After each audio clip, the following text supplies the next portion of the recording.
Music, sound effects. We could have music in the background. Okay, why not? Yeah. We really want music in the background? Fresh, gentle. So many options.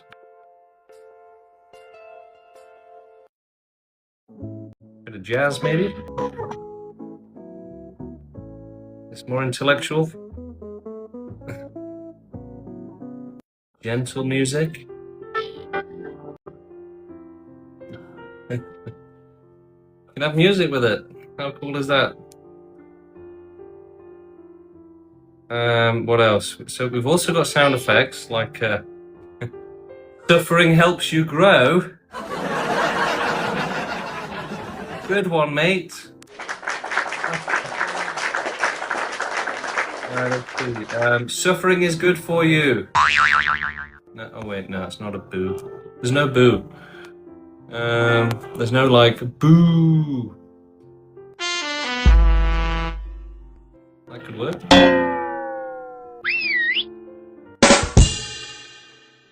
Wow! Suffering's good for you? That kind of suffering? Alright, somebody is requesting to join. This is the first time I've done this with the music in the background, so we'll see how that goes. Hello, how you doing? Oh, what's good? Yeah, I'm good. I'm good. How are you? Yeah, good. Alright. The question is, one question. What is the pro-extinction opinion on neo-libertarian phalangism? We don't really care about it.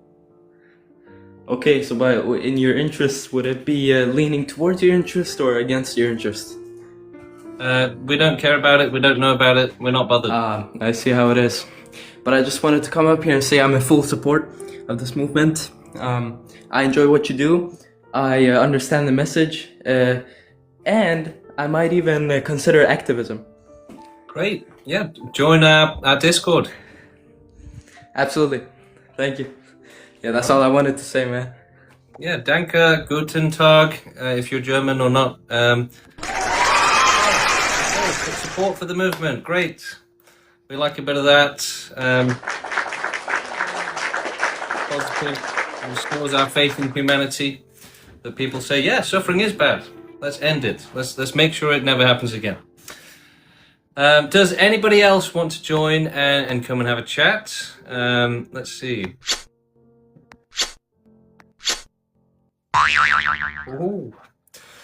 James, are you suffering due to the heat in the UK? Yeah, it's very hot, right? But it's not as hot as like burning alive in a wildfire. You know, that happens to animals all the time.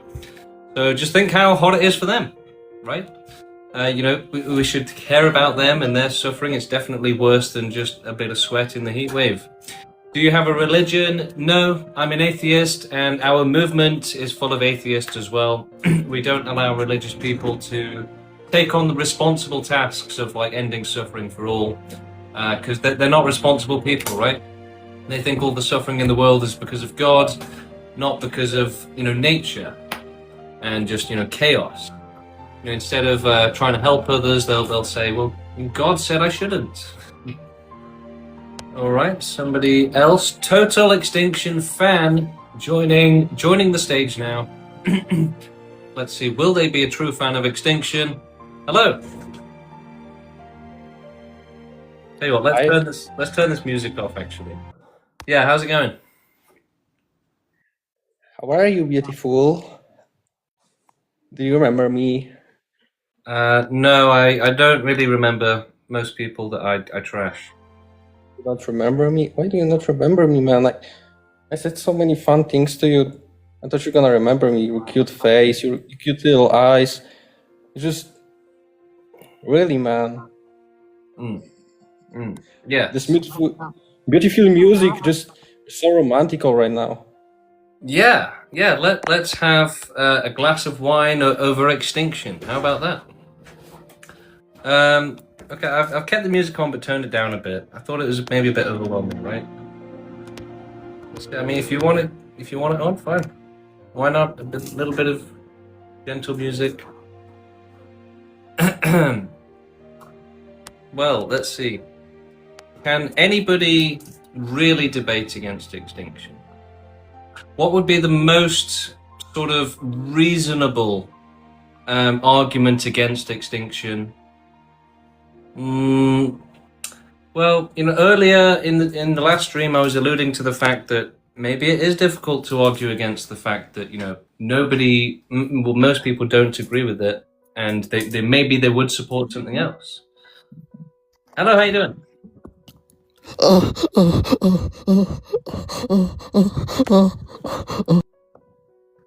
Fair enough. It sounds like they were suffering terribly. They were probably coming up and asking for help, but couldn't just articulate it. I hope you get the help you need. It sounds like you're in pain. Maybe take some painkillers.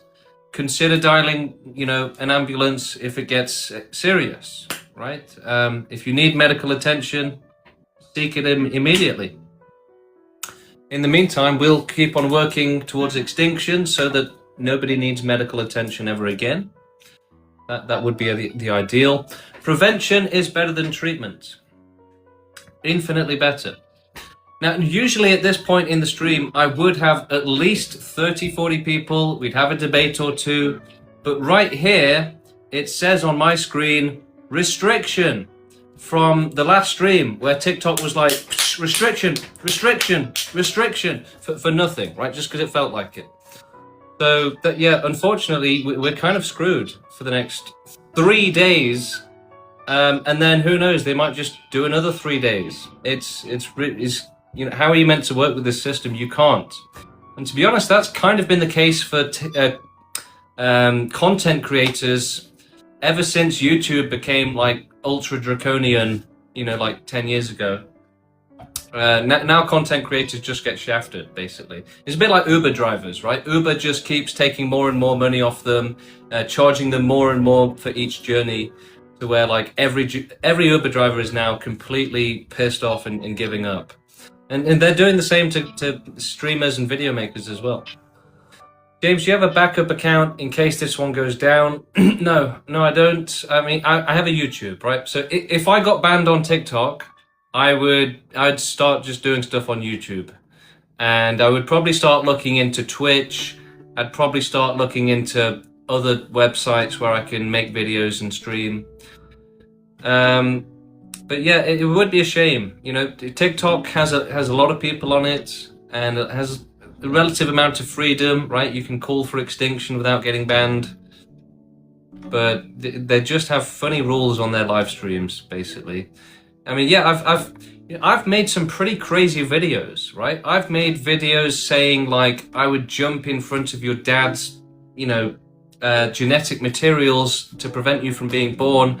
I've said way worse things than that, and none of my videos ever get restrictions. I never get.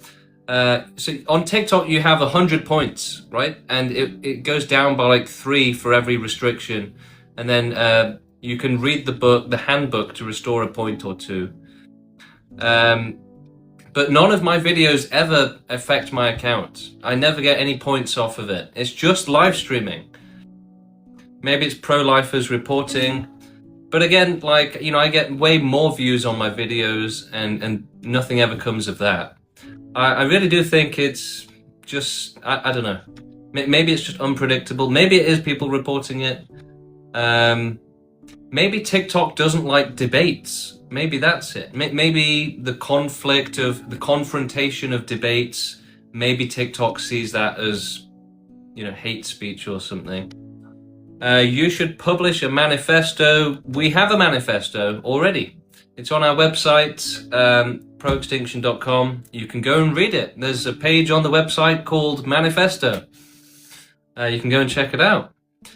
And you can read stuff that I've written as well if you really want, I wrote like a couple of chapters to begin an extinction book. But I gave up on the understanding that making videos would probably be a lot better. And who's going to read that book anyway, right? Probably no one. Where's it going to get published? Probably like the Amazon self-published aisle, right? It doesn't really get much attention. Whereas I've had like, I don't know, 3 or 4 million views on TikTok now. So that's probably better than any book would have done. And you know, who the heck has attention span for books nowadays anyway? It's mostly just for horny women who want to fantasize about, you know, being attacked by big men. Books are out of fashion now.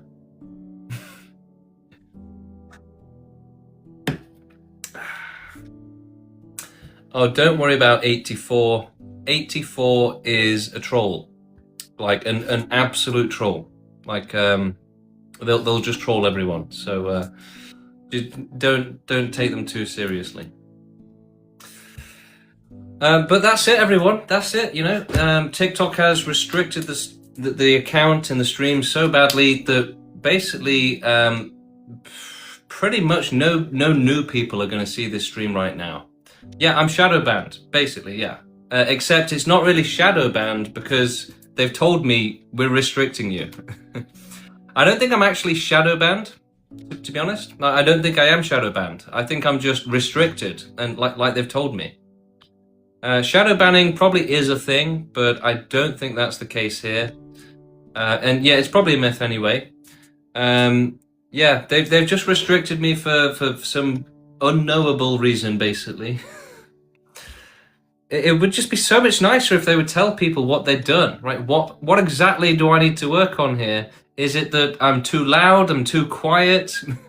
There's just no way to know. You have to guess, right? The restriction just says like generic bad behavior, or just, well, what it specifically says is just very vague. It says prolonged actions that lack sustained engagement, such as remaining off the screen, which I never do, or non-interactive, which I also never do, right? If I go to the toilet, I'll end the stream. You know, I won't just say, right, see you guys in 5 minutes, bye. You know, I've never done that. I'm pretty sure it's pro-lifers spam reporting you. Maybe, yeah, maybe. That would make sense, right? People are more likely to spam report on a stream than on a video, I would imagine. So, yeah, maybe it is spam reporting, but I've never had a 3-day restriction before. This is the first time. Can you react to YouTube videos meanwhile? Yeah, I mean, that probably is the ultimate content creation. I was thinking of doing that on Twitch, but you know, like one of my sort of main inspirations for not necessarily the person they are, but Asmongold, right? Asmongold is, I think, the biggest streamer in the world, and they have a massive YouTube channel reacting to videos on YouTube, reacting to other things, and yeah, maybe that would be the way forward. Maybe that would be great. The only problem is that I think people prefer to debate, right? And people prefer to see debates. I would rather just do debates, right? And just actually destroy people directly instead of, you know, watching a video and not talking to them directly. I think that's more interesting, right? And when people are doing debates, you do get challenged on opinions. You get pushed to really defend your positions more. So I think that is the best form, really. But yeah, the problem is that TikTok is literally the only platform which is good for debating, right? Every other platform, Facebook, YouTube, they're all, like, they don't let you debate. You can't do it. This is the only platform where we can bring people up from the audience, debate them straight away. No other website lets you do that, sadly. Goatis Femboy, welcome in. Someone saying, do you believe in free will and autonomy? No. No, I don't believe in free will. That's kind of like believing in magic, right? So the opposite is to believe that everything happens for a reason. It's all just like dominoes falling onto each other. And yeah, it's like, it's a bit like a film, okay? And yeah, it's already, you know, the rest of the film has already been made. And we're just watching the film, basically. Yeah, that's literally what it is like, essentially. I mean, what's the alternative? The alternative is that, like, you have some sort of magic ability to change the world. But we do. It's just understanding that that that your decisions are influenced by your environment and your history and your hormones and other stuff like that. Free will is for people that just don't want to accept that that their decisions have already been decided for them. It makes them scared to think that they don't have control. But that's just not how the world actually works. How many times have you been told to extinct yourself? Oh, I mean, it must literally be hundreds, right? It must be hundreds at the very least. Pretty much every day I'll get comments on my videos saying it. So it could be over 1,000 times now that I've been told to extinct myself. It could be over 1,000. Yeah, the music's decent actually, isn't it? This is kind of giving me like RuneScape vibe. Why do I always get phone calls when I'm streaming? Let's see what else. Yeah, I think naming the other platforms probably gets you restricted as well. No, naming the other platforms doesn't get you restricted. It's less sensible things than that which gets you restricted. Like just anything. Like if the moderator, the AI moderator, by the way, just doesn't like you, restricted. What about autonomy? People having the right to make their own choices? No, the thing is, having the right to make your own choices, that's incompatible with safety for all, right? So people have freedom and the ability to make their own choices now, and what are they doing with that freedom? They're causing suffering. They're causing extreme suffering. So, freedom and autonomy, choice, it's all overrated. It's something that a selfish person would cling to, even if it allows harm and causes harm. Do you believe in genetic determinism? Yes, absolutely. And our position is that, to be an extinction activist, you have to have specific genetics for it. And those genetics are very rare. It's very rare. Most people are happy to just live in the system and, to accept all of the suffering. And so it's only a very small genetic pool of people who are not happy to do that, who are not happy to go along with the meat grinder. So, the entire population is going into the meat grinder, and a few humans are sat on top of the meat grinder enjoying the meat coming out, and they're saying, no, let's not end all suffering. What are you talking about? All the animals and humans who are suffering terribly are going into the meat grinder, getting ground up, and the sausage is coming out, and the people on the top are saying, this is delicious. End suffering? What are you talking about? Life is beautiful. Put more meat in the grinder, please. Is that not exactly what's happening?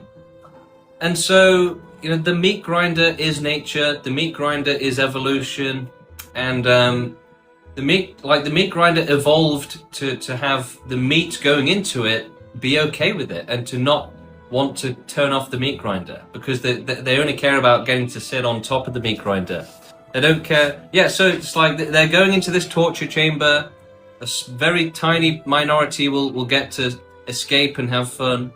And they're like, yeah, I don't care about everyone else being tortured with me. Just let them suffer. I don't want to suffer, and I want to be fun, happy and have fun.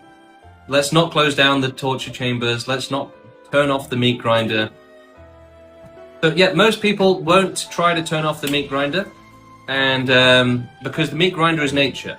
So our evolution has programmed us to support the meat grinder, support life, support the suffering, be okay with it, keep having kids, not care what happens to them.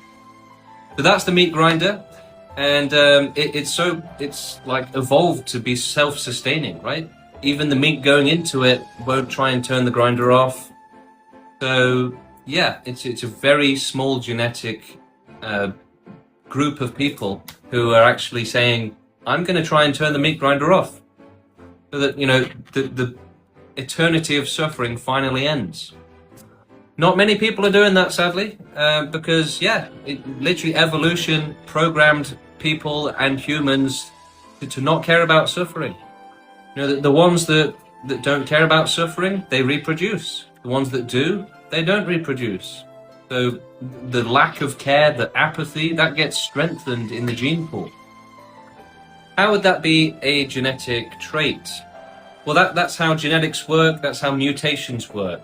So, especially when you have billions and billions of individuals, you're going to have lots of mutations, and they're all going to be different. Some of them will be very different, and some of those mutations will be improvements, some of them will be a step back, right? Some of them will give you a disability. Some of them will give you, the ability to be an incredible musician. Or some mutations will just make you, brain damaged. So that's how mutations work. It's a roll of the dice. It's a complete roll of the dice. And some people get born with more empathy, more intelligence, more rationality. Some people, they get born with, more anger, more selfishness, more emotions. Exactly. Babies are not blank slates. It's a complete myth. A lot of people, and this is actually mind-blowing, a lot of people actually think that everyone is a blank slate, that every human brain is the same, right? This is like a shocking level of ignorance, okay? A lot of, maybe even most people, right? But a lot of people genuinely think that every human brain is the same, and that it's just down to education, which is just completely insane and naive, right? That's like the same level of ignorance that would make you believe in free will. And it's similar, right? They believe in free will. They believe that we all have a fair starting ground, that everyone, I can become Elon Musk as well if I try hard enough. It's literally a complete, it's funny. It's really funny, actually. A lot of human behavior would make a lot of it. Like, if you look at it and imagine it in a different situation, then it makes sense. So, if we were in some sort of heaven, then it would make more sense. If there was zero suffering in the world, their behavior would make more sense, right? So when you see people being brainless, and they're, maybe it's someone talking about makeup or something and talking about how they hate men, whatever, right? You see that video and you're like, oh my God, the state of humanity, there's so much more important things that we need to be doing. But if there was suddenly no moral obligation and that was all been taken care of, then it would make sense. And then it would be like, yeah, fair enough. So for me, it's the fact that there's all of this moral obligation and people are ignoring it, right? They want their cake before they've earned it, essentially. It's a bit like that. Hating men is valid, yeah, I agree. But hating suffering is more valid. All right, we've got 27 people. That's respectable-ish. So if anyone wants to debate or have a discussion, come up and let's do it. Let's talk. But we'll keep on chatting to the chat. Scroll up for questions. Yeah. Humans, some do have freedom of autonomy, though not all. What makes you the moral arbiter? Outside of the obvious suffering, taking free will is dictatorship. All right, so what gives us the right to do extinction? Nothing. Nobody needs a right to do anything. That's not how the world works. The way the world works is that, criminals, for example, nothing gives them the right to create an organized crime family and to start doing crime. Nothing gives them the right to do that. They don't need a right. No, they never needed a right. They just go and do it. So anyone can do it, right? Anyone can become a criminal, but equally anyone can be a good person and try and do the right thing. So anyone can do it. People are always saying, what gives you the right to do extinction? You don't need a right to do it. Anyone can do it. And people say, what gives you the right to decide? Anyone can do it. You don't need a right to make decisions, right? You have a brain. It's more like, I don't have a right that lets me decide. I have a brain that lets me decide. So, people are saying what gives you the right to do extinction, to make this decision for everyone? And I guess you could say that it's through an organization, right? So, it's not just an individual saying, I'm going to go and do this, right? We're all deciding together in the organization, the pro-extinction movement, right? So we have, the leadership group, we all come to decisions together, then we have like the main group, right? If you do it as an individual, it's going to be, there's less credibility there. I mean, you could still do it, right? A lot of these questions of like what gives you the right, they've got it completely wrong, right? There is no right needed. Rights don't come into it. It's just like criminals are going to do their thing, pro-lifers are going to do their thing, and suffering abolitionists, activists are going to do their thing. It's not about rights. And if you think that the world works on rights, then you're ignorant, right? You have no idea how the world actually works. Right? Nothing gives the right to another animal to eat another one. Nothing gives the right to a criminal to steal from someone. They're just doing it, right? So rights don't really come into the real world. It's just another fantasy that people have. Do you have a day job, James? No, I don't, actually. You know what? The background music is actually pretty dope, actually. It's pretty decent, right? It has exceeded my expectations. Honeybee, why don't you just come up on the stream, right? Say that to my face. How is this any different to extremism? It's dangerous, don't you think? No. The idea that we should make everybody safe from suffering is the opposite of dangerous. It's literally like the least dangerous thing possible. The most dangerous thing is allowing all of the suffering to continue.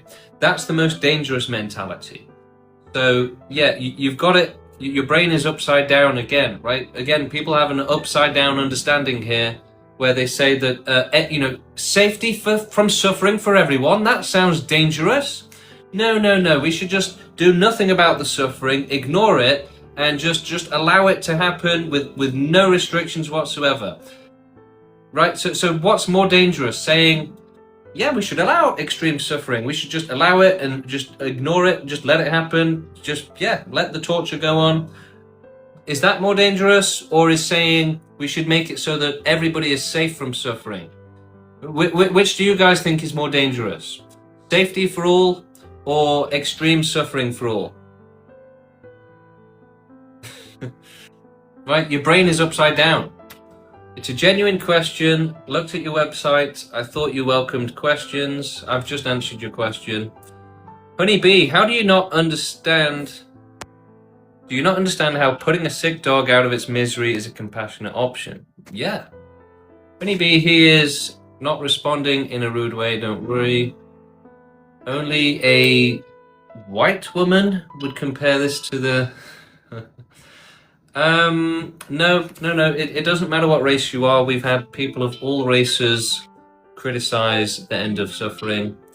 The thing is, this is actually a very common thing. So as I was saying, even the meat going into the meat grinder is defending the meat grinder at this point. And so even during slavery in America, like when they had slaves, a lot of the slaves were saying, this is good, slavery should continue. But the thing is, and that you'll find that with all cases, right? With all groups of victims, all types of victims. For another example, right? So slaves will be saying slavery should continue. And we've had victims of child abuse on this stream, and they've said, yeah, it should continue. So being a victim doesn't make you a good person automatically. And unfortunately, again, everyone is so genetically guaranteed to support the suffering continuing that it doesn't matter what race you are, if you're a victim or an oppressor, everyone supports the meat grinder regardless, sadly. So it's just a very small genetic anomaly that have managed to evolve out of that. One way to think of it is that animals started evolving on Earth, right? And they had to be aggressive. They had to have small brains that, like lizard brains, where it's just a bit of violence here, a bit of self-defense here, a bit of emotion maybe, reactions, instinct, intuition. Right? all of that is instead of intelligence. All of that is instead of rationality. So animals, they don't have a big brain. They don't have big thoughts. They respond animalistically. They'll use violence or they'll run away. It's fight or flight, right? And so most humans are the same. They're still animals. And because the thing is that the evolution on the animal brain, regardless of what species it is, it's been just billions of years of evolution on controlling that brain and making sure that the brain stays animalistic. And humans have only just popped their head out of the complete nature, right? We're only just starting to no longer be animals, but most humans are still just animals, right? They respond they behave in the exact same way as animals. They only care about survival and reproduction. They don't care about helping others. They're selfish, right? They don't care if other people suffer. So it's the exact same as animals. And yeah, the evolutionary structures that have developed to maintain that and to keep you from breaking out of it are massive. And so it's only like as that system has become unsustainable that it's managed to break now, right? As humanity has continued developing and progressing, the animalistic sort of hold on the brain is now finally starting to be released and to be pushed out by intelligence. So one thing I've said is that now that we have luxury, now we have hospitals, now we have Netflix and whatever else, it means that we're not in constant pain, right? We're not we don't have all of our teeth falling out. We don't have loads of diseases and scurvy and just pain all the time, right? So we can finally just relax and start thinking about what's right and wrong. Start thinking about the world instead of just ourselves. Oh no, I'm bleeding, I'm starving, right? I don't have time to think about that. I have to think about my own survival. That's no longer the case. We've finally gotten to the point where that animalistic hold on our brain, we've got enough time to think past it. Because we don't just have to focus on surviving anymore. We can now focus on intellectual pursuits and expanding our logic and stuff. So that's another part of it. But yeah, by default, we are animals, right? We're born with an animalistic brain, and it's not a blank slate by any means. It's completely rammed full of viruses, rammed full of bloatware from evolution to purposefully keep you from, being less animalistic and to keep you staying animalistic. So all of that stuff makes you less rational. Is this live? Yes, it is. And anybody can come up and have a chat. Hello, how you doing? Hi. I just wanted to address what you just said before about how humans are all comfortable now and we have time to think about these wider issues. But I actually think that's a major, I don't know if you disagree with me or not, I don't know. But I think that's a major contributor to so much suffering. The fact that we are so far removed from our animalistic nature and all our baseline needs. I mean, if you live in a first world country, at least, your baseline needs are met. We live in utter comfort and convenience. You can order takeaway and have it at your house in a whim. I mean, of course, people are very stressed about money and stuff like that. But even if you're homeless, you're not being chased by a tiger or something. Yeah. That's why people do recreational rugs and things of that nature, because there is so much stimuli in modern society that we have now become numb. It's driving us crazy, and I think that we should revert back to kind of that animalistic baseline. I think it's the opposite. Tribal nature. I think it's the exact opposite, right? So being animalistic is a bad thing, right? It means not being sophisticated. Or the caveman nature. Yeah, but, if you went back in time to when there were cavemen, I don't think you would say it's a good thing, right? They'd be attacking women, they'd be, attacking each other, and the problem is that life was more difficult back then. So the only way to survive was to be more selfish, to be more cruel, more mean, more evil, right? That's the only way to survive. So being a caveman is a bad thing, basically. Now, I get the idea of wanting to go back to nature and a more natural way of life, and I can kind of agree with that, right? We should have a simpler way of life where there's not so much stress all the time. But the problem is that we need to be sophisticated. We have to be organized. We can't do that as cavemen. If we're going to provide safety from suffering for the world, we have to do that in the most sophisticated way possible, the most high-level, advanced way possible. The most efficient way possible. I understand that in regards, to achieving the pro-extinction movement. But I think I don't think it's feasible, actually. I don't think the return to nature movement is also feasible because of capitalism, unfortunately. Yeah, and no one's going to want to return to nature anyway. Yeah. And the thing is, again, about being a caveman or going back to that tribalistic thing, I still don't think it's a good thing. As things are progressing, they're getting more automated. So next, jobs will get automated, and then people will have more time on their hands, right? And it really is the case that, when you're working and you're stressed and you've got all this stuff going on, you don't have time to think about the bigger picture. You don't have time to think about the rest of the world. You don't have any time or resources or energy to think, right, the world needs my help. What can I do for it? Because you're only thinking about yourself. So I do think that, yeah, as things get easier, more automated, more advanced, we are going to get closer to extinction because people are going to have more time to realize, right, nobody deserves to suffer. The only fair thing is to prioritize nobody suffering. You don't think that as time goes on and, things become more automated, we will actually head towards, like, the movie, the WALL-E movie?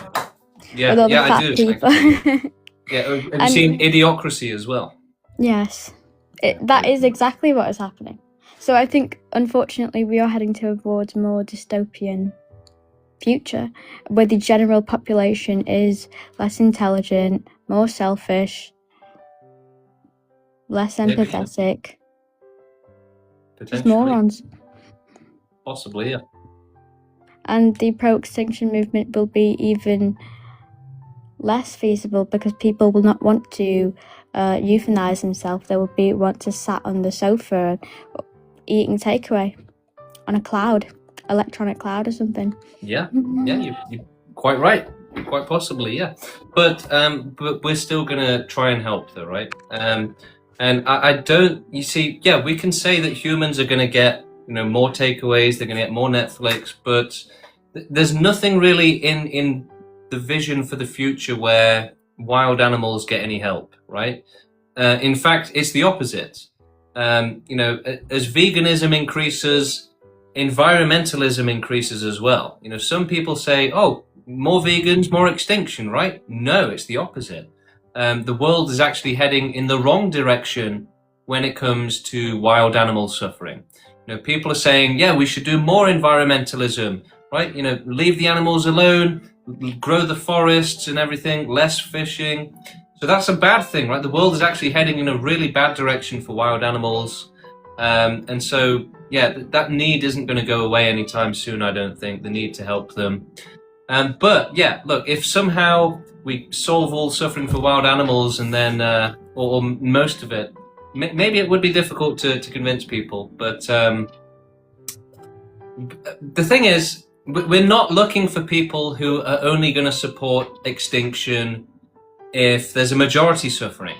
We're looking for people who will support extinction even if there's only one person suffering, right? People that are against suffering and have empathy for those who are suffering, basically. No matter how many people are suffering or how few people are suffering. So how would you feel about a world where all the animals have gone extinct? They've all been put out of their misery, yet humans still remain. Yeah, I mean, we would still be pushing towards extinctionism. And the thing is, it's not just about Earth, right? So extinctionism is for the entire universe. So in that sense, it doesn't matter what happens on Earth, there's still going to be other planets out there. where we could potentially help them with extinctionism. Oh, well, I don't believe in aliens, but Yeah, but we've looked into it, and actually the universe is much more likely to be full of life, similar life to on Earth, basically, animals and plants and stuff. So yeah, it's going to be loads of suffering in the universe, and yeah, we should try and prevent it. And even if there aren't any aliens today, there could be tomorrow or a billion years from now. So the need is always going to be there for suffering prevention.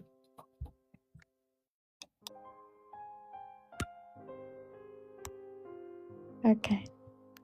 Well, thank you for your time. Yeah, no worries. All right. Let's see. Let's get some sound effects. Where are they?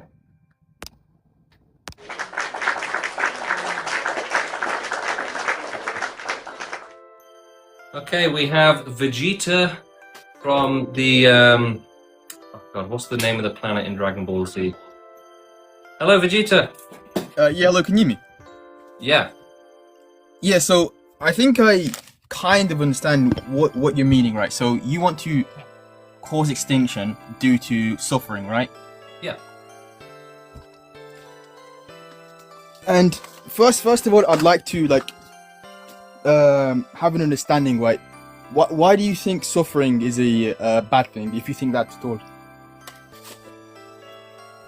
Well, yeah, suffering is obviously bad, right? If you're screaming in pain, if you get terminal cancer, it's not ever really a good thing.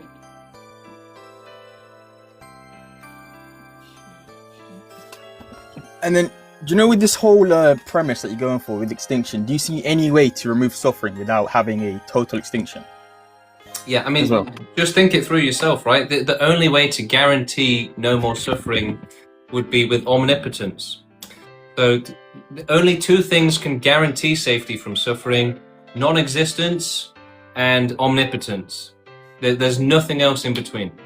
So we have to go with extinction because we don't have omnipotence. Okay, let me just present to you like a thought experiment for a second, right? So imagine in the distant future where humanity has evolved to the point where they're able to create simulations in a sense, right? And in them simulations, they're able to remove all ways of causing pain for one another, and it's a simulation where there's no pain inside of it. So wouldn't that abolish the need for extinction? Only if there's omnipotence in the simulation, right? If like actual real omnipotence, because that's the only way to guarantee certainty of safety. But even with a simulation, if there's no sort of certainty of safety, then there's still infinite danger. It could go wrong in infinite different ways. So we would still support extinction at that point, because nobody should have to live with a gun to their head at all times, right? That's the problem, and especially when that gun can actually go off.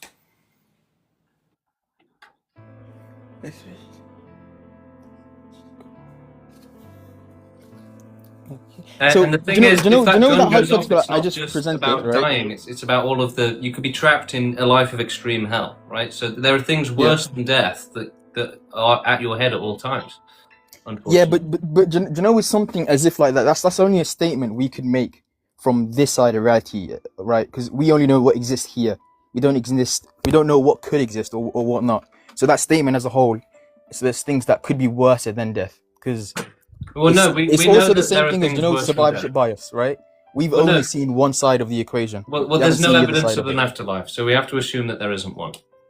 Just But, the absence of evidence is not evidence of absence as well. I'm not saying there is an afterlife or there isn't. I'm just saying just because there's no evidence doesn't mean it doesn't exist as well. But it also means that there's no reason to believe in it. Because look, I could say, well, there's a flying spaghetti monster, right? And that has the exact same level of credibility as an afterlife. Zero. Okay, and then do you know the reason behind all this? It comes back all the way to my the first point in question as well. So if you don't believe with all of this, right, and we can come back to morals. Morals, most of them stem back from religions, right? With all these morals, because morals, they're not innate to humans.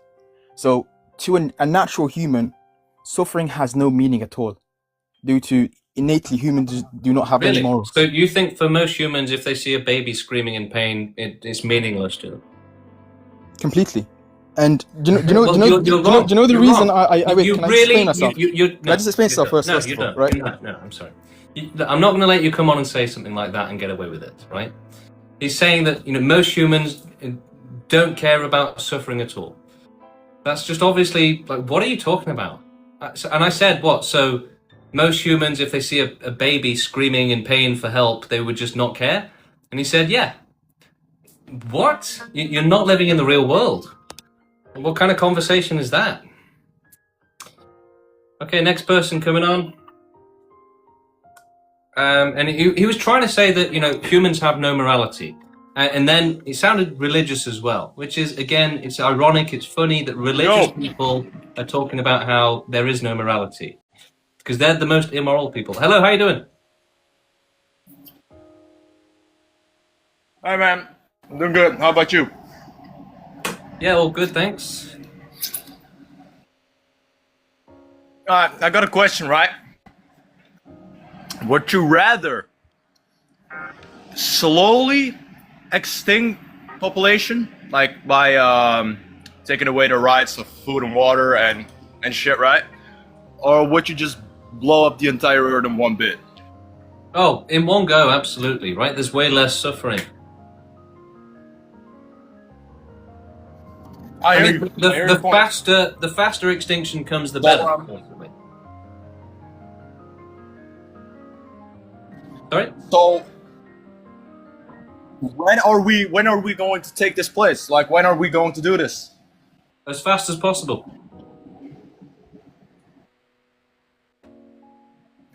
I But brother, if it I'm relies on 100% with you. I'm 100% with you. do activism.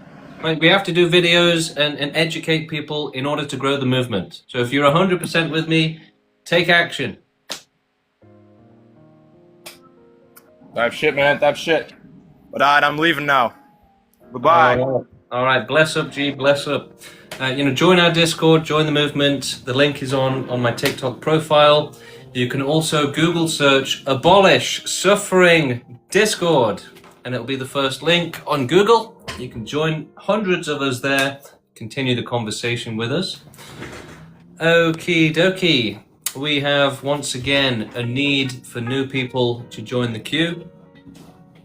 So come up on stage, somebody. Let's hear your opinion. Do you think you're smart enough to debate against extinction? Do you think you're smart enough to give some sort of reason why extinction would be wrong? Do you think you're smart enough to suggest something better than extinction? For most people, that means, well, we should end suffering in a different way. I'm not even going to begin to tell you how that's possible, and I'm not going to do anything for it myself, but bye. So, yeah, do better than that. If you have an opinion, if you think you can debate against extinction, if you think you're smart enough, let's hear it. Let's hear your opinion. Is there any argument against extinction?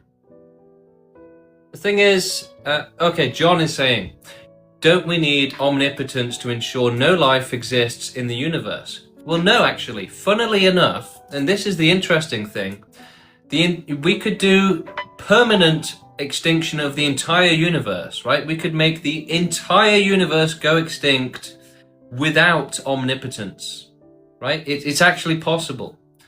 It could be possible, right? But I'm not saying that we will develop faster than light travel, but I'm just saying you could do it without omnipotence, right? There's nothing that would strictly necessarily require omnipotence. You know, if you could find ways to scientifically do it, then that would be great. So, you know, the thing is, right, to understand why extinction doesn't require omnipotence, but solving suffering without extinction does, it's very simple, right? I make the example all the time. If you have a child, it's physically impossible to guarantee it's okay without omnipotence, right? It's physically impossible. You know, anything could happen. There's infinite unknowns. One of my favorite unknowns for this, right, which can apply to the simulation and other stuff, is sort of the idea that the stability of the mind is very complex, right? And so it can destabilize, it can go wrong. Most people don't even think about that. If you had a population in a simulation, right, that their mental health could collapse, right? Whatever's sustaining the way their mind works could collapse, it could go wrong. Their opinions could suddenly morph and twist, right? So that's one of the biggest reasons for me that pops into my head, at least, right? When we're saying you have to have absolute certainty of safety, right? Omnipotence level certainty of safety. And again, without that, there are just infinite things that could go wrong, infinite. And most people don't even try to think about them. So, they're guaranteeing ignorance to all of that because they don't even bother thinking about it. In the same way that when they have a child, they haven't spent a single second thinking about how it could go wrong, right? They didn't even consider it. So we have to do the opposite and consider every single possible way in which it could go wrong, right? That's what being responsible means, right? Taking drugs and saying, no, it'll be fine, right? And then you overdose, right? That's being irresponsible. But saying, that could go wrong somehow, I'm not going to do it, right? That's more responsible. You could come up with any example for that, really, right? Responsibility means safety first, right? And people just aren't considering all of the infinite danger. Somebody came on the stream and said, and made a good example, and said, what if we get kidnapped by aliens that torture us for billions of years? Well, yeah, I mean, look, that's just one thing of infinite things that could happen. We don't want that to happen. We don't want anything else like that to happen. And there's probably worse things than even that could happen, right? So you're exposed to just infinite danger if you exist without certainty of safety. It could go wrong in infinite ways. And people don't care. They just hope it doesn't happen to them. And they don't care when it does happen to someone else. Okay. Do you think with a limited view of life? No, extinctionists have one of the least limited views of life, right? We are looking at the bigger picture. We're looking at the whole picture. We are considering happiness and pleasure as well as suffering. But if you've watched my streams and my debates, then you should know that people come on and they're like, suffering, I don't want to talk about that. Happiness, that's all that matters. And it's like, what? So we shouldn't have safety. We shouldn't care about safety. Nah, safety? Who needs to be safe? Not me, right? I don't care if they want safety. I only care about, bigger video games, a simulation, creating heaven, right? Just bigger video games, right? More drugs, more video games, more pleasure. That's all people care about. You talk to them about safety and, prevention of suffering, and they're like, oh, boring. That sounds like effort. And it's like, okay, well, that's like a Donald Trump opinion, right? But, again, humans have specifically evolved to be incapable of making responsible decisions when it comes to safety, suffering, ethics, morality. Right? All of those things are obviously against the animal nature, right? So the human brain is basically controlled so that it will be as animalistic as possible, despite the intelligence. So this is like the most irrational, the most animalistic that intelligence can be, hopefully, right? I was saying earlier that we're breaking out of it now. We've reached the limit, right? As intelligence has increased, and our ability to ponder things and etc., as all of that has increased, it's putting strain on the brain damage which evolution has given us. It's quite literally is. So what that means is that as we're advancing our philosophy and our morality and ethics, our brain structures are quite literally changing to accommodate that. And yet most people are not able to reach escape velocity. So that means that they cannot escape the animalistic nature, and they will always support infinite suffering and cruelty. Whereas extinctionists have managed to break out of that animalistic nature and say, oh my God, what were we thinking? Ignore suffering, only focus on our own survival and not care about anyone else? Wow, what were we thinking? No, let's do better than that. But most people just cannot break out of it, right? The restrictions on their brain are too hard. So extinctionists are people who have evolved to either have a greater capacity that's overwhelmed that inhibitor, or to have a weaker inhibitor perhaps. But yeah, I mean, evolution has been all about increasing the restrictions on the brain, increasing the limitations, and focusing on the animalistic nature. So it's not that we've just gotten more and more intelligent as we've evolved. The control on forcing us to reproduce, forcing us to be selfish, and to support nature, that's evolved as well, massively, like more than anyone realizes, essentially. So I've actually been studying this. I'm possibly the only person in the world, with maybe one or two exceptions, who's actually studying all of this science and doing the science on it. And yeah, I'm actually doing imaging and yeah, looking into researching and stuff, and finding new stuff that scientists have never seen before. And basically the structures, again, which are maintaining the animalistic priorities of nature and a lack of empathy, right?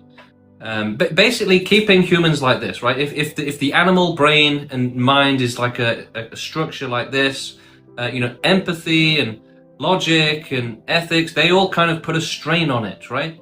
And break it, right?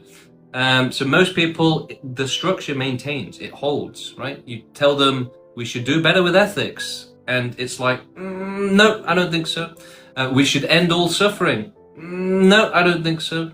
We should be better than animals. No, look, we had a guy today saying, yeah, I'm an animal. We shouldn't do better than animals. We should be animals. We shouldn't try to be better than animals. So, that just proves my point. And so, yeah, what are people's priorities? It's their own survival and probably their reproduction as well. But if nothing, but the number one priority is their own survival, basically, right? So, that's the vast majority of the planet. It's discriminatory empathy, where your empathy is mostly just for yourself, and you're unable to empathize for others very much. You can feel for your friend or your family maybe, but the more extreme the suffering is as well, right? If this is your empathy and it's all on yourself, there's only a tiny bit left for your friends and your family. And then you think about extreme suffering, you've got nothing left for that, right? No empathy for that, right? That would be too taxing for you to think about and to care about. And to want to actually solve that problem as well. So yeah, people really are just limited to only caring about themselves, basically. But that's why you don't see people doing activism. That's why you don't see people caring about the world or coming together to make the world a better place. They would just rather be individuals. I guess the alternative would be like a pluribus situation, the world coming together and uniting to do good. That would be great. But that's not what we evolved to do. I mean, you could make an argument that obviously it would be great if we all had empathy for each other and we all worked together.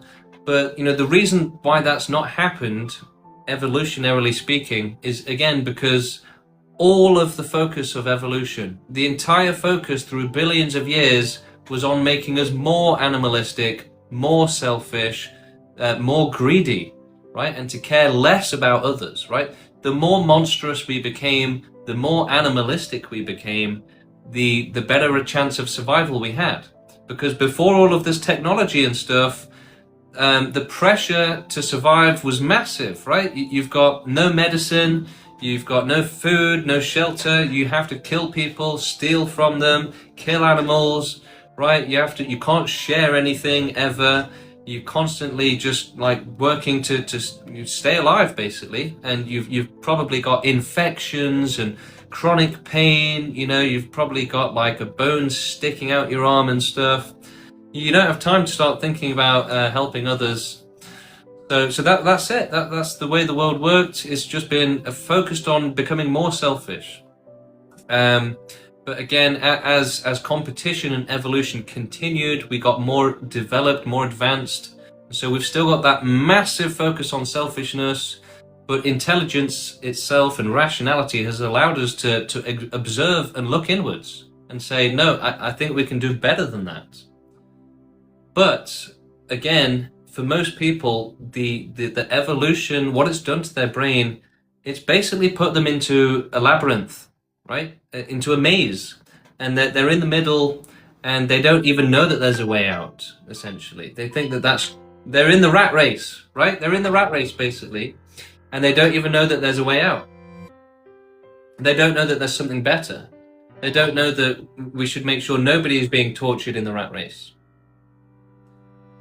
So yeah, they are just in the rat race. They're little mice, basically, most people. You know, when we say people are sheep or people are NPCs, it's specifically, you know, referring to what I'm talking about, which is that we've evolved to be animalistic, to basically be afraid of fairness and equality. So one of the reasons is that we've evolved to enjoy unfair situations, right? To enjoy and to basically to need and rely on an unfair environment where we can exploit others. And yeah, that because basically, again, it goes towards that survival of the fittest, survival of the most selfish. So yeah, just the amount of, I mean, I've been researching this for like the last 7 years. The amount of just evolution that has gone towards keeping us stupid. It's basically like the biggest story in the world, really. And it's one that hasn't been explored yet. Again, I'm one of the first people to start doing it. And in the future, I imagine we will look back and we will, you know, study human behavior and be like, oh, that's just crazy, isn't it? They really didn't care about suffering. And we'll look at loads of stuff like that going back in history and be like, oh, it's crazy. How could they be so cruel to each other? It's amazing. But you know, the answer is to look at all of the evolution, and that's going to be just as amazing. You think you're the first person to think suffering ends with extinction? No, I didn't actually create this movement, John. So I've never claimed to be the first person caring about suffering, but I am claiming to be potentially the only person in the world who is exploring the depths of intelligence suppression by evolution. Okay, we've got Lucas in the queue. Let's bring him up. Lucas, how you doing? Good, how are you? Yeah, good, thank you. So, quick question. Have you looked into how to monetize the cause and the movement? Yeah, we've thought about it a little bit. Mostly we just get donations from people. But in terms of monetizing it, I mean, you can monetize on TikTok. Once you get 10,000 subscribers, you can make a little bit of money. What do you have a suggestion? Right, so yeah, obviously there needs to be a GoFundMe page. You need to run like A/B testing with adverts, like support the cause. We need all the help. Without money, this is not gonna go anywhere. Like, I'm not saying like I'm sold to the cause. I think, like, you know, it makes sense, a lot of the stuff you're saying. I don't believe that we're gonna see anything in my lifetime, but yeah, it's a movement that at least can help people become more conscientious towards humanity in general and appreciate. No, that's not the point. That's not the point. It's a movement for people working towards actively providing safety from suffering. It's I not about being appreciate that, conscientious but I'm or saying anything like that. even though if you don't reach their goal, you will at least bring awareness to people to a lot of stuff that's wrong in general, where they don't But you think see, about that's it. negligible. I mean, yeah, if that happens, great. But realistically, that's going to be a negligible impact. Right, but have you looked into A/B testing? Like, you need to work out what generates income. And you know, like if you put $10 and he makes 50, great. If you make 5, then that's bad. And you need to start testing different campaigns and see what works. Well, the problem is that, you know, we're not Oxfam, we're not cancer research. If we start putting out adverts asking for donations for total extinction, I I doubt we'd get anything. But you don't think like the more community that you have, like for instance in UK, right? You can register as a charity. And if you have people that support the movements, they are more likely to donate. And the way it works with any charity, you're able to match there with the government and obviously generate, you know, income, sending abroad and all the rest of it, and use the money towards the cause. So if the charity is to end suffering, I think that we should just stay at ending suffering, right? As a charity, like, because otherwise the government probably will have an issue with it. But if you limit the scope in terms of the charity aspect of it, ending suffering, I think that you know, you could start generating money, and the more people that support, they subscribe and all the rest of it. But you need to, I think like right now at the early stages, instead of like concentrating like on the message across, you need to get people that are hands-on, want to join the movement, to support like with their time and effort and all the rest of it. Yeah, I mean that's what we are doing. Right. We've tried paying for adverts on TikTok, and we've come to the conclusion that it's a complete waste of money. You only get bots, basically. So yeah, there's not. We're not sure if there is a good way to spend money on advertising. Well, who are your targets though? Do you know like the demographic that are more likely to like your cause? Because I mean, I might be. No, I'm not the oldest person in the movement, but yeah, most people in the movement are like 30 or under. Right. So you have to kind of focus on the demographic that you get the best response. It you know, like it's completely pointless to send this to Christians, for instance, or send it to like people that are obsessed with themselves, right? You need to find the public that are receptive to the cause and targets them directly. I think, you know, if you... Now, when you say, so can you, what do you mean exactly? So what, we would make a video? No, the adverts, like if you like, I think there are tools you can use on Facebook and Instagram and all the tools where you can kind of like filter the audience for the advert, yeah, and then you can look into kind of like exactly the type of people, age, demographic, or, you know, more likely to... Lucas, look, why don't you join the movement and help us do it? Look, I'm more than happy to engage with you, right, with marketing. I've worked with it for a long time and I understand a bit of it. I can help out. We need your help, Lucas. We need your help. Come on board. All right, I'll keep watching anyway. It was good to see you, James. Take care. Yeah, look, it's a fair point and everything, and we absolutely appreciate advice and trying to think of ways to do things better. But at the minute, we have a bad experience with spending money on advertising. We've done it. We've tried spending money on TikTok mostly. I think we've done a bit of YouTube and a bit of Facebook as well.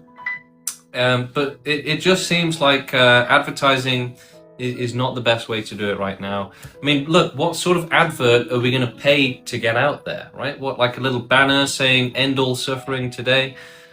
Maybe. I don't know. I'm not sure if that's effective, right? If that's a good way of doing it. Look, I'd love to start doing that, but you know, how much is it going to cost? Is it going to work? You know, it seems right now that making videos and trying to make them viral, for example, is the better way to do it, right? To more organic growth. And yeah, like I'm saying, you know, these adverts that you pay for online, a lot of the time, it's just a waste of time, a waste of money. It's the wrong people. You get the worst demographics. You get bots a lot of the time. I've paid for advertising on, to boost a few activism videos quite a few times on TikTok, and it's a complete waste of time and money every time. You'll get 1,000 likes or something and 0 comments, right? Like it's not legit at all. But yeah, look, if we suddenly had loads of donations and money for the movement, yeah, we'd probably focus on advertising as well. Our main focus really is just getting new activists to keep making videos and growing the movement that way. Could advertising be more effective than that? Possibly, yeah, maybe. I mean, we have something like 50 odd people making videos and trying to grow the movement that way. If they all put their pocket money into Facebook advertising instead, would it be better? Maybe. Yeah, maybe. Potentially. We should be thinking about new ideas like that. Absolutely. But we're not that experienced at advertising, so why not join the Discord? Why not come and make it happen? We're also not that rich to be able to spend that much money on advertising either. And it's unreliable. So we're really just focusing on organic videos, organic views at the minute. Because it's free as well. And if I can get more viral videos going, that's probably the best thing. My opinion at the minute really is that yes, making detailed videos is great and everything, but in the same way that, if someone says, explain why suffering is bad, right? In the same way that person is going to be useless, a waste of time, throw it in the bin, right? The opposite is also true. So in the same way that, yeah, people are not going to be convinced easily, the people that we do want to reach will be convinced relatively easy in comparison. So yeah, it's better to go viral with a half decent message and to get 100,000 views than to get 1,000 views with a better message. I would rather have a bad message and 100,000 views, because it doesn't matter, right? If people see, right, end all suffering with ethical extinction, it's the only way, the smart people will be like, oh, you know what, I've been looking for something like this. They won't need a long explanation. They won't need a deep explanation. They could just get it quickly. So maybe advertising would work, or if it's on Facebook or something. Once we get loads of money in, maybe then we'll give it a go. So you think millions of more years of suffering is acceptable? No, absolutely not. Look, ultimately, all of these people who are saying, suffering can be solved in a different way, they don't care about solving the suffering, right? It's like saying, we should end slavery. And they're like, well, let's do it slowly. Let's not, do it that fast. Because ultimately they don't care, right? So when people were saying, end slavery, right? Other people were like, it's not that urgent, come on. And that's the type of person coming up on the show and trying to say we shouldn't end all suffering. The type of person that's like, suffering, oh my god, you're such a drama queen. Why do you, extreme examples like animal abuse, now you're just being ridiculous, right? It's just extremely irresponsible people, which again, as I've said a million times, humanity evolved to be irresponsible. It's not that they're bad people, it's that they're animals, right? They're just animals that have been programmed by nature to support nature and to keep it going. It's really as simple as that. So, we shouldn't blame anyone, we should just understand them. That's the better thing to do. All right, do we have anything else going on in the chat? You've not stated anything about action and time frame. Well, if you're talking about us, action and time frame for the movement, there is no time frame, right? Anyone demanding a time frame is being irrational, right? They're saying, oh God, that's too much time, I can't be bothered, right? It's because they don't care to begin with. So there's no time frame. How can you predict the future? Don't be ridiculous. Anyone saying I need to know the exact day that this is going to happen, they're just crazy. plan of action is very simple. We just grow the movement peacefully with peaceful activism until we have enough people to carry out total extinction. And look, that could happen a lot sooner, right? Let's say that we get, a billionaire or the leader of a country or something, and they're like, oh, you know what? I actually agree with this. I'm going to help make it happen. Look, it could actually happen, right? So if we don't advocate for extinction, a real solution, an actual possible solution, the only serious solution, right? The only real solution, the only one, and which does exist, then it's never going to happen, right? People would rather we advocate for magic instead of advocating for a real solution which is genuinely needed. Like, it's amazing. So yeah, we just grow the movement until we have enough people to start running the world ethically, and then we start with animal extinction, universe-wide extinction, if we can. Eventually, we move on to humans. It's pretty simple, really. But the focus is on safety first. And yeah, you can't just minimize suffering and expect it to work. There's always going to be infinite risk of suffering. Anything could go wrong. So yeah, people have this very suffering blind perspective on reality. They're just completely blind to it. It's like it doesn't exist to them. So that's why they're so irresponsible. Their view of suffering is that it doesn't even exist. Our view is that not only is it horrific and terrible and exists everywhere, but there's also infinite potential for it, right? It could get way worse. It could get larger. There could be more suffering going on, worse suffering going on. No one's even thinking about that, right? It's like when they're trying to talk about the future and, what makes sense, extinction or magic, it's like just all of the risk of suffering, it just doesn't exist to them. So we have to think about all of the extreme risk, all of the danger, right? That's what being responsible is. It's considering the safety first, right? What else could be responsible? How can you be responsible if you're saying safety first? Pfft, nah, right? Because that is what they're saying. So they're saying, nah, forget safety, just allow infinite suffering, just for a shot at some pleasure, right? It's like a drug addict. It really is. It's like saying, yeah, I'll risk the suffering of others. We'll screw it, let them suffer. I need my drugs. That's it. There's no serious meaning to life that justifies all of the suffering going on. There's nothing amazing that we need to achieve or obtain. There's nothing morally urgent that is like, well, we need all the suffering to just keep going forever. Why? Right? There's no reason. There's nothing. You have like the urgency of suffering, and then you have the urgency of pleasure, which just doesn't exist.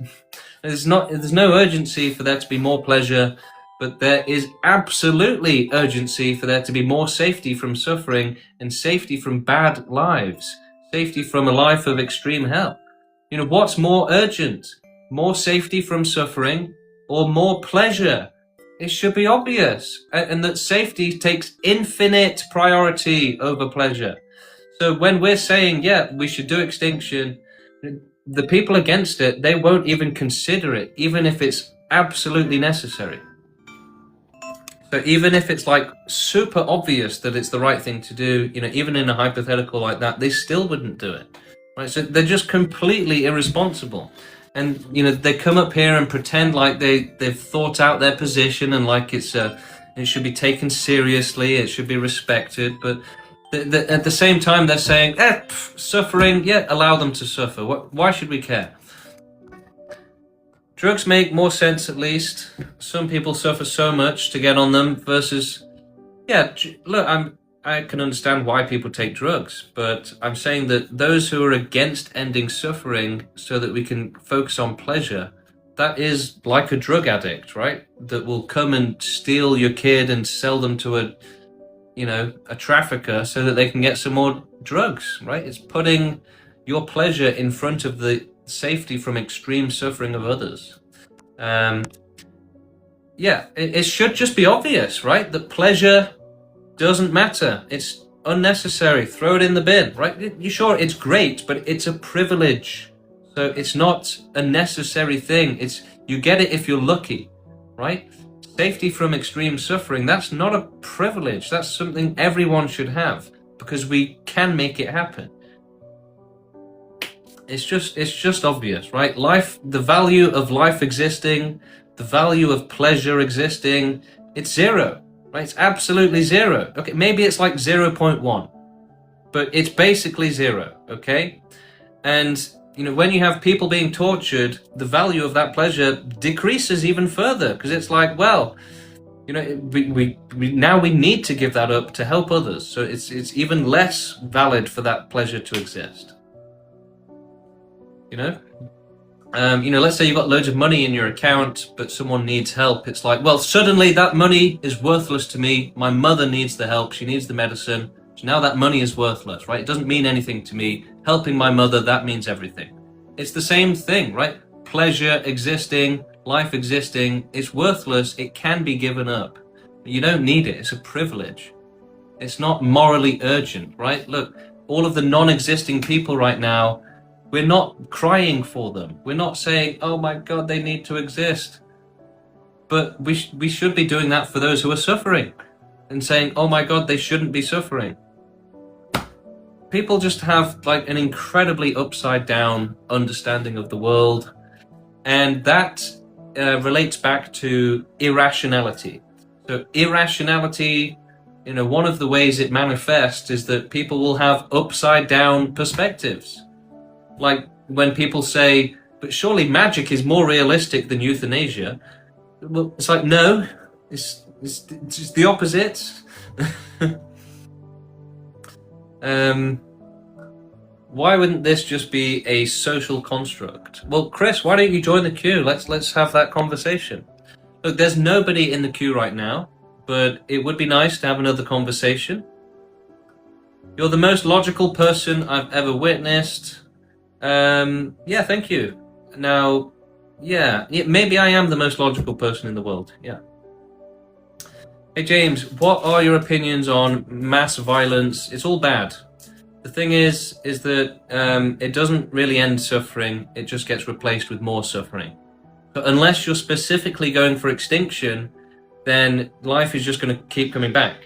So, you know, if you euthanize one animal, it just gets replaced. Like 100%, it would just get replaced. So it's the same with mass unalivings, right? It doesn't actually do anything for extinction at all. You're not going to cause total extinction by having like a few crazy people do some crazy things. That's just bad. And you know, that's even worse, because if they do it in the name of extinction, then that makes us look bad. And, you know, creates controversy, will get us arrested for doing nothing just because they did it. So yeah, violence is bad for strictly peaceful activism until we're ready for revolution. Look, there's lots of ways it could go down. Look, maybe some billionaire 20 years from now will join the movement and he'll make an AI that's going to help us take over the world. Who knows, right? Unless we're here growing the movement, doing everything possible, we'll never know. So you miss every shot you don't take, basically. So who knows? But yeah, we have to grow the movement peacefully until we can do revolution. Maybe we can take over peacefully. Maybe I'll even become the president of the world and then we'll do extinction. Whatever. But yeah, if it's going to be peaceful, that would be great. If it could be done democratically, then hallelujah. But if we have to do a violent revolution or something like that, then we'll still do it, right? If that's the decision that the movement takes. You know, all options have to be on the table, right? If we're just pacifists, then we're saying, well, you know, if the aggressor uses violence, I'll let them. That's not going to work. All right, you know what? We've had fun today. It's been casual. It's been nice. Apart from those horrific restrictions from TikTok that have nuked the show. I didn't get any on this stream. But yeah, like massive restrictions for nothing. 3 days to go. We really need to get it through people that suffering is objective, honestly. Yeah, is suffering subjective or objective? It's objective. Now, what that means is that the experience of the individual suffering, it can all be calculated. It can all be scientifically measured. It's just that people have insufficient information to do that, insufficient awareness. Like imagine an MRI scan, but even more advanced, okay? So you can absolutely measure pain levels and suffering and things like that. And when people are saying it's subjective, that's really just saying, oh, well, we'll never be able to truly know what's inside someone else's head. But that ignores the fact that, like, for example, pain is often very similar for people, right? If I stub my toe like I did last night, which still really hurts, most people stubbing their toe are going to have basically the same experience. But even on that level, we can say that suffering is pretty objective. People who say that it's subjective are desperately trying to gaslight you into some crazy worldview where, the truth is whatever you want it to be. The subjective morality people are truly the worst, right? They're truly the worst because they'll use word games and definition games like, well, can you define suffering? I'm going to see if I can trip you up on one word or something, and now, suffering is okay. Now cruelty is okay. Look, the only reason to want subjective morality is to be a bad person. Well, I guess there is one more reason, which is to appeal to the inability to know anything for sure. So what that means is that these subjective philosophy crazy people, their brains don't work properly. So they can't actually, they're not sure if something's good or bad, right? When they're saying, how do we know suffering's bad? How do we know animal abuse is bad? It's genuinely because their brains don't work properly. They can't make decisions like that. They have some sort of infinite doubt in their head, basically. They have too much doubt. And that is actually part of the irrationality which evolution wants them to have. It makes it harder for them to think intelligently. So again, that's not because they're a silly person or anything. It's because they literally evolved to do that. The harder it is for people to think properly and clearly, the more likely they are to reproduce. So, we need to start understanding that stupidity itself is one of the most favored traits for reproduction and evolution. Yeah. Now it is sort of compartmentalized in a way. So, you can do mathematics. You can say, 10 plus 10 equals 20, times that by, 100. That's 2,000. And they can do smart things like that. So the brain works pretty well in certain ways, but it's kind of in a bubble, and everything in the bubble is pretty much allowed. You can be smart within the bubble, but if you start trying to go to the boundaries of that bubble and let's do something more intelligent than just 1 plus 1 equals 2. What should be the ethics for the world? Once you start to think bigger than that, bigger than what humans are thinking about now, it breaches the limits, right? So I like to see it, kind of all of humanity is like a big cloud, basically, or a big sort of kind of bubble almost, and it can't grow out of this bubble. It's specifically limited by evolution. It's like trying to run a program on a computer which is too small to do it, basically. How did you come to embrace the movement?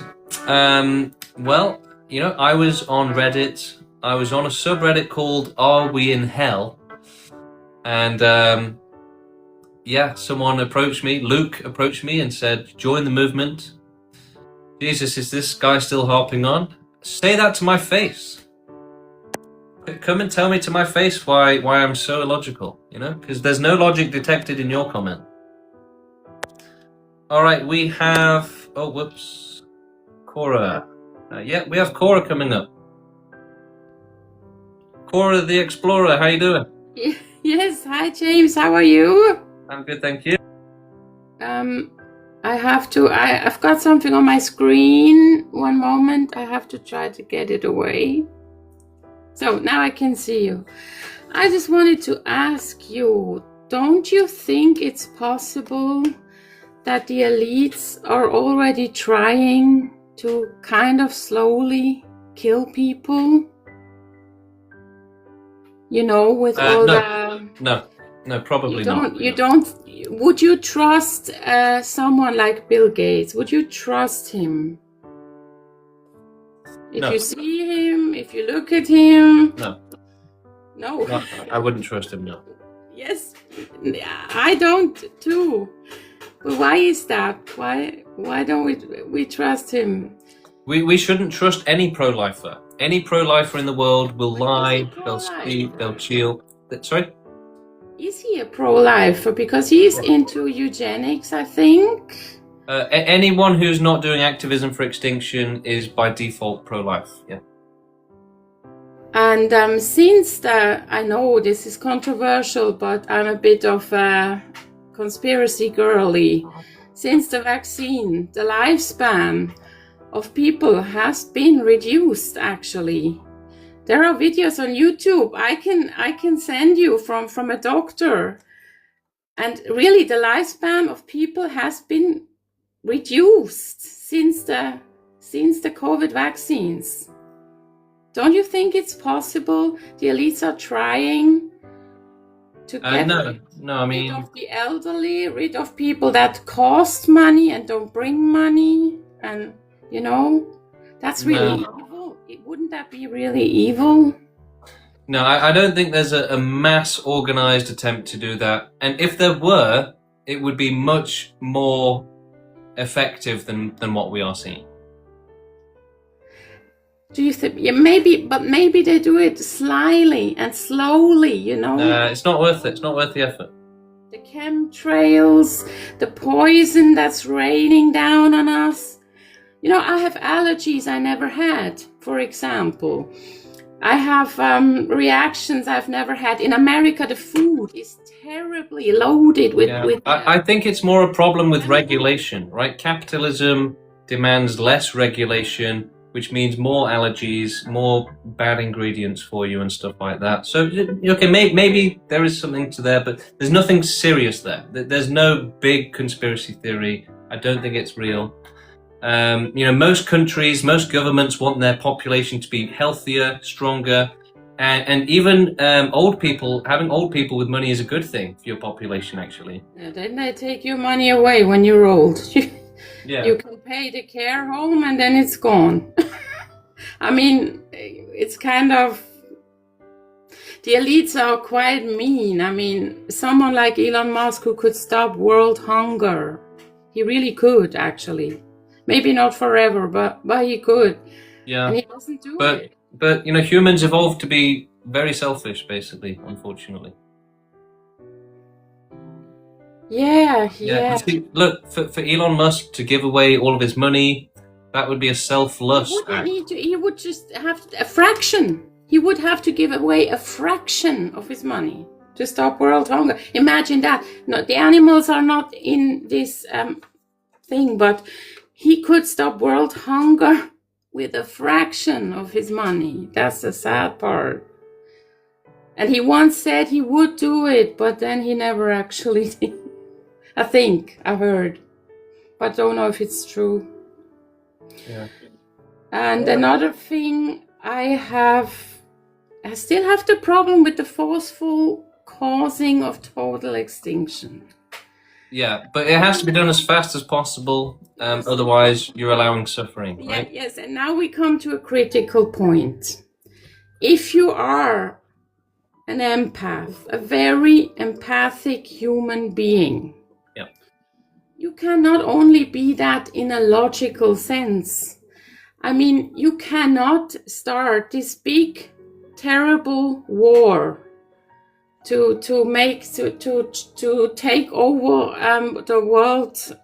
Well, it has to come down to the logic of what's the right thing to do, right? We have to be able to make... Imagine now, you are in that war, and there is a mother on the ground with her little children crying and begging for their lives.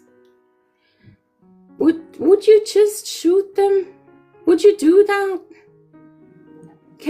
Could Yes. you do that? And would you do that? Yes. I would provide safety as fast as possible. Look, the thing is, you've got it the wrong way around, right? You're seeing life as a good thing, but actually safety is more important. So providing that safety, it should be done top priority as soon as Beg possible. you not to, but they beg you not to. They beg for their They're life. going to do that. They're going to do that. In But then terror. the next day they'll end up being tortured in a dungeon, right? So ultimately, they are wrong.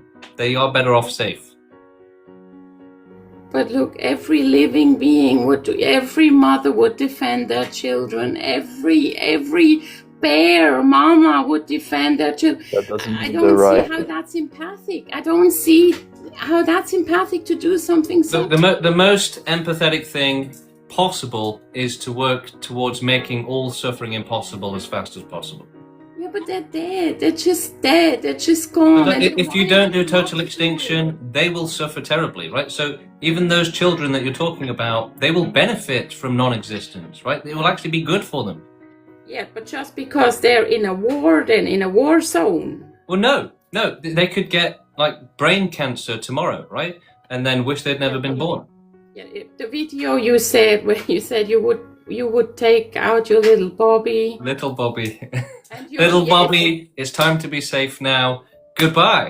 You would never. I can tell you one thing, James. If you're even only halfway a normal human being, I'm not a normal human, and I'm proud of it. scary, James. But look, Cora, I don't let me believe just tell you you. this one thing. No. If you are aware of all of the risk of suffering to those life forms, then absolutely you will say, make them safe as fast as possible, right? Don't even hesitate. Give them safety as fast as possible. You look in a good. You live in a good environment. You live in a good environment right now. Your little Nobody Bobby- does. Nobody lives in a good environment. We're all in danger. Yes, we're all in danger. The world is going down. That's true. It's the right moment for the movement. That is true. But my children are still, our life here in Switzerland, little Switzerland, is still okay. You wouldn't go and put down your own child. You couldn't. You're speaking in circles. Yeah. We get your point. Yeah, you get my point, but how is that not cruel? And how is that Because impactful? allowing the exposure to Explain suffering to is me. more cruel. So yeah, providing safety is the less cruel thing. Allowing them to suffer is more cruel. Yeah, but we don't suffer that much here in Switzerland. And I'm sure lots of people do. Nottingham, you I'm sure probably lots of don't people. too. You're generalizing. So there will be people in Switzerland that suffer terribly. There will be at least one. Yeah, sure, but he can get euthanized in Switzerland even. He can get But Cora, you're making the classic mistake of saying that, euthanasia can solve all suffering, right? But it doesn't prevent someone from torturing an animal to death. It doesn't prevent someone from torturing a child to death. Euthanasia does not help in those Yeah, that's situations. true. I understand and I agree. I agree with these points. I agree. But I cannot take out my own child, and I hope anybody can understand this. We do understand, Cora, and it's totally understandable. Look, I'm not gonna criticize you. I think the only right thing is to have sympathy here and say, look, we get it, but ultimately you're still wrong. Okay, under 6, how you doing? Hey, what's up, James? I wanted to ask you if hunting wild animals is considered activism for pro-extinction. No, it's much more efficient to do, to grow the movement, basically. Because the thing is, hunting animals, like I was saying earlier, they just get replaced. So it doesn't actually work towards extinction. Individual little acts like that can never cause extinction. Okay, understandable, yeah. So we have to do it as a government, right? So the plan is quite literally to take over the entire planet and to then start carrying out animal extinction. and then all of the other extinction, because you can't do it if, you know, the government is trying to stop you. You can't do a thorough job, you can't do a proper job, a very thorough job, if you're doing it as a vigilante against the government, right? So the only real way to do it is to run the world and to then do it properly. Don't you think it would be more productive then to like hide your real opinions and try to become like a regular like politician?